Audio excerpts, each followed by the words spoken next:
Hello बच्चों, कैसे हैं आप सभी। उम्मीद करता हूँ आप सभी अच्छे होंगे, स्वस्थ होंगे, अपनी पढ़ाई भी बहुत अच्छे से कर रहे होंगे। तो बच्चों, स्वागत है आपका आज की क्लास में।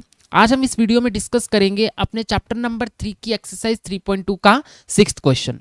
हमारा सिक्स्थ क्वेश्चन है students, given the linear equation 2x + 3y - 8 = 0, right another linear equation in two variables such that the geometrical representation of the pair so formed is। First part है हमारा इंटरसेक्टिंग लाइंस, सेकंड है parallel lines और third है coincident lines. इस question में हमको एक दो वेरिएबल की लीनियर इक्वेशन दे रखी है और कह रखा है कि हमें एक दूसरी लीनियर इक्वेशन बनानी है, वो भी दो वेरिएबल में। लेकिन ऐसी लीनियर इक्वेशन बनानी है कि जिसको हम ज्योमेट्रिकल रिप्रेजेंट करें। तो हमारा फर्स्ट पार्ट में तो आए इंटरसेक्टिंग लाइंस, मतलब ऐसी इक्वेशन बनाएंगे कि पहले पार्ट में ऐसी इक्वेशन बनाएंगे कि जो इंटरसेक्टिंग लाइंस बनाए। दूसरे पार्ट में हमको ऐसी इक्वेशन बनानी है जो अगर उसे ज्योमेट्रिकल रिप्रेजेंट करते हैं उन पेयर्स को इक्वेशन के, तो हमारी पैरेलल लाइंस आए। और तीसरी हमने ऐसी इक्वेशन बनानी है कि अगर हम इक्वेशन के पेयर को ज्योमेट्रिकल रिप्रेजेंट करें तो अपनी कोइंसिडेंट लाइंस आए। तो अपने फर्स्ट पार्ट को लेकर चलेंगे पहले intersecting lines.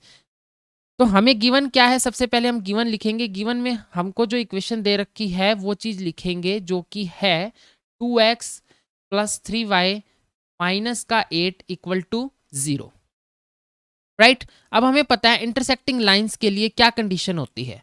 For intersecting lines, intersecting lines के लिए जो अपनी कंडीशन होती है वो होती है कि जो रेशियोज हैं a1/a2 नॉट इक्वल टू होगी किसके, b1/b2 के। अब a1 और a2 आपको पता है, a1 होता है अपना फर्स्ट इक्वेशन में x का कोफिशिएंट, a2 होता है सेकंड इक्वेशन में x का कोफिशिएंट, जो कि अभी हमें पता करना है, राइट। इसी तरह से b1 और b2 y के कोफिशिएंट होते हैं। तो आगे देखिए, हमें देखो यहाँ पर देखें तो a1 a2 और c1 की वैल्यू पता है। तो a1 की वैल्यू लिखेंगे, a1 है अपना 2 और b1 कितना है अपना 3 और c1 है अपना -8। तो अभी हमको मालूम करना है कि अपना a2 क्या होना चाहिए, b2 क्या होना चाहिए और c2 क्या होना चाहिए। तो ध्यान से देखना, अब हमको a2 ऐसा नंबर लेना है कि अगर हम a1/a2 जो अपनी रेशियो आएगी वो b1/b2 के इक्वल ना आ पाए, ऐसा नंबर हमको लेना है। तो मान लीजिए मैंने ले लिया, कोई भी नंबर ले सकते हैं आप, 5 मैंने ले लिया यहाँ पर 5। तो आप जो b2 लोगे वो अलग सा कोई नंबर ले लोगे, मैंने b2 ले लिया 4 और फिर c2 मैंने क्या ले लिया -3। अब अगर आप इसकी रेशियो करोगे तो क्या आएगा, 2/5 जो कि नॉट इक्वल टू है किसके, 3/4 के, और ये भी नॉट इक्वल टू है -8/3 के, -8/-3 के। तो यहाँ से क्या चीज़ आ गई, जो a1/a2 है वो नॉट इक्वल टू है b1/b2 के। अब इंटरसेक्टिंग लाइंस में हम कांस्टेंट टर्म नहीं लेते तो इतना ही लेंगे। तो यहाँ पर ये चीज़ आ गई है ना, तो अब हम अपनी इनकी हेल्प से इक्वेशन बना सकते हैं। जरूरी नहीं है कि आपने 5 और 4 ही लेने हैं, आप कोई और भी नंबर ले सकते हो, लेकिन आपको ये चीज़ का ध्यान रखना है कि जब a1/a2 है ना वो b1/b2 के इक्वल ना आ पाए, चाहे काटे भी तब भी इक्वल ना आ पाए, नहीं तो आपका क्वेश्चन गलत हो जाएगा, क्योंकि हम इंटरसेक्टिंग लाइंस के लिए इक्वेशन बना रहे हैं। तो फिर अब हम क्या लिखेंगे, इसकी इक्वेशन बनाएंगे।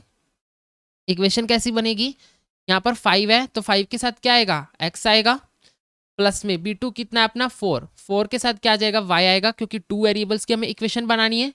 और फिर क्या, c2 - 3 = में है 0। तो ये अपनी इक्वेशन बन चुकी है, राइट। अगर आप इसे ग्राफ पर प्लॉट करोगे ना, इस लीनियर इक्वेशन के पेयर्स को फर्स्ट और सेकंड इक्वेशन की हेल्प से जब आप ग्राफ प्लॉट करोगे तो अपनी इंटरसेक्टिंग लाइंस आ जाएंगी। बढ़े अब अगले पार्ट की तरफ। हमारा अगला पार्ट है पैरेलल लाइंस। अब हमको ऐसी इक्वेशन बतानी है जिसे हम ग्राफ में रिप्रेजेंट करें तो क्या है अपनी पैरेलल लाइन। सबसे पहले हम अपना गिवन लिखेंगे, 2x + 3y - 8 = 0। और यहाँ पर हमें पैरेलल लाइंस के लिए कंडीशन पता होनी चाहिए। फॉर पैरेलल लाइंस के लिए क्या कंडीशन रहती है अपनी, a1/a2 = b1/b2 but these are not equal to c1/c2, right. अब यहाँ से हमें a1 का पता है, b1 का पता है, c1 का पता है, तो वो हम लिख लेते हैं। a1 हमारा है 2, b1 हमारा है 3 और c1 हमारा है -8। अब हमको क्या लेना है, a2 लेना है और फिर b2 फाइंड आउट करना है और c2 फाइंड आउट करना है। तो हमें ध्यान रखना है कि हमें एक ऐसे नंबर लेने पड़ेंगे जिससे अपनी a1/a2 इक्वल टू b1/b2 आ जाए। तो आप क्या करो, सिंपली 2 का डबल कर दो। 2 का डबल क्या होता है, 4 होता है, उसी को हम क्या लिख देंगे, a2 लिख देंगे, राइट।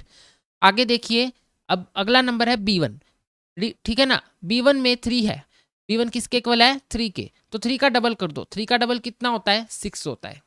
अब यहाँ से देखें तो अपना a1/a2 इक्वल टू आ चुका है b1/b2 के, लेकिन आपको ध्यान रखना है कि c1/c2 इनके इक्वल ना आ पाए। तो उसके लिए आप क्या करो, c2 को कोई भी नंबर ले लो, जस्ट लाइक मैंने ले लिया 11। क्या ले लिया, 11। तो जब आप a1/a2 फाइंड आउट करोगे तो कितना आएगा, 2/4 है ना, कट जाएगा, 1/2 आ जाएगा, इक्वल टू, फिर कितना है 3/6, ये भी कट जाएगा, इक्वल टू 1/2 आ जाएगा, फिर नॉट इक्वल टू आएगा -8/11 के। तो यहाँ से ये चीज़ आ चुकी है, a1/a2 इक्वल टू है b1/b2 के, बट ये नॉट इक्वल टू है c1/c2 के, राइट। तो अब हम क्या करेंगे, अपनी इक्वेशन बनाएंगे। इक्वेशन कैसे बनेगी, हमें सिर्फ a2 b2 और c2 की हेल्प से इक्वेशन बनानी है। a2 अपना कितना है 4, तो 4x लिखेंगे, प्लस में b2 कितना है 6, तो 6y लिखेंगे, प्लस में c2 कितना है 11, तो 11 लिखेंगे, इक्वल टू में क्या लिखेंगे 0। तो ये अपनी सेकंड इक्वेशन आ चुकी है। ज़रूरी नहीं है आपको यही नंबर लेने, आप और भी ले सकते हैं, लेकिन आपको ये चीज़ ध्यान रखनी पड़ेगी कि हमारी जो रेशियो जो है कंडीशन के हिसाब से इक्वल आनी चाहिए। ओके, अब हम बढ़ते हैं अपने नेक्स्ट पार्ट की तरफ, थर्ड पार्ट की तरफ, जिसमें हमें कोइंसिडेंट लाइंस दे रखा है। तो सबसे पहले हम अपना गिवन लिखेंगे। गिवन में हमको जो इक्वेशन दे रखी है वो क्या है, 2x + 3y - 8 इक्वल टू 0। और हमें पता है कोइंसिडेंट लाइंस के लिए क्या कंडीशन होती है, फॉर कोइंसिडेंट लाइंस के लिए कंडीशन ये होती है कि a1 में a2 इक्वल टू आता है b1 में b2 के, और ये भी इक्वल टू आ जाता है c1/c2 के। ये तीनों की तीनों इक्वल होते हैं। तो हमें पता है a1 कितना है अपना, a1 जो है अपना 2 है, b1 हमारा 3 है, और c1 हमारा -8 है। तो अब हमें क्या फाइंड आउट करना है, a2 b2 एंड c2, ये चीज़ें फाइंड आउट करनी है। तो हमें कंडीशन का पता है, तो इसी की हेल्प से हम फाइंड आउट करेंगे। तो सबसे पहले क्या करो, आप 2 का डबल कर दो, कितना आएगा 4 आएगा, वो यहाँ लिख दो। फिर 3 का डबल कर दो, कितना आएगा 6, वो यहाँ लिख दो, वो हमारा b2 बन जाएगा। और फिर उसके बाद -8 का डबल करो, खाली आप 8 का डबल कर दो, माइनस का साइन लगे रहने दो। 8 का डबल कितना हो जाएगा, 16 हो जाएगा, तो ये -16 हम यहाँ पर लिख देंगे, राइट, ठीक है ना। तो अब हम क्या करेंगे, जब हम इनकी रेशियो निकालेंगे तो सेम आएगी। 2/4 कट के कितना हो जाएगा 1/2 इक्वल टू, फिर कितना है 3/6 कट के कितना आ जाएगा 1/2, फिर कितना है -8 में माइनस का 16, माइनस से माइनस कैंसिल, 8 1 8, 8 2 16, ये भी कितना आ गया 1/2। तो तीनों रेशियोज इक्वल आ गई ना। यहाँ से हम लिख सकते हैं कि a1/a2 जो है वो इक्वल आया है b1/b2 के, और ये इक्वल आया है c1/c2 के। आप और कोई भी ले सकते हैं आप चाहे तो, मतलब आपने 2 का यहाँ पर डबल किया है, आप चाहे तो ट्रिपल भी कर सकते हैं, जैसे 2 3 जा 6, 3 3 जा 9, 8 3 जा 24, तो हमारी रेशियो सेम ही आएगी, राइट। तो हम इसकी जो है इक्वेशन बनाएंगे, क्या आएगी अपनी, सबसे पहले a2 जो कि है 4x हो जाएगा, प्लस में b2 कितना है 6y हो जाएगा, प्लस में c2 कितना है 16, तो इसे हम -16 लिख लेंगे। क्या लिख लेंगे, -16 इक्वल टू 0। ये क्या है हमारा -16, 4x + 6y -16 इक्वल टू 0, ये अपनी इक्वेशन आ गई, राइट स्टूडेंट्स। तो यही था हमारा क्वेश्चन, और इन्हीं 3 पार्ट्स में हमको अलग अलग अपनी इक्वेशन बनानी थी। आई होप स्टूडेंट आपको ये क्वेश्चन अच्छे से समझ आ गया होगा। अगर फिर भी कोई डाउट हो तो कमेंट सेक्शन में लिखकर पूछ सकते हैं।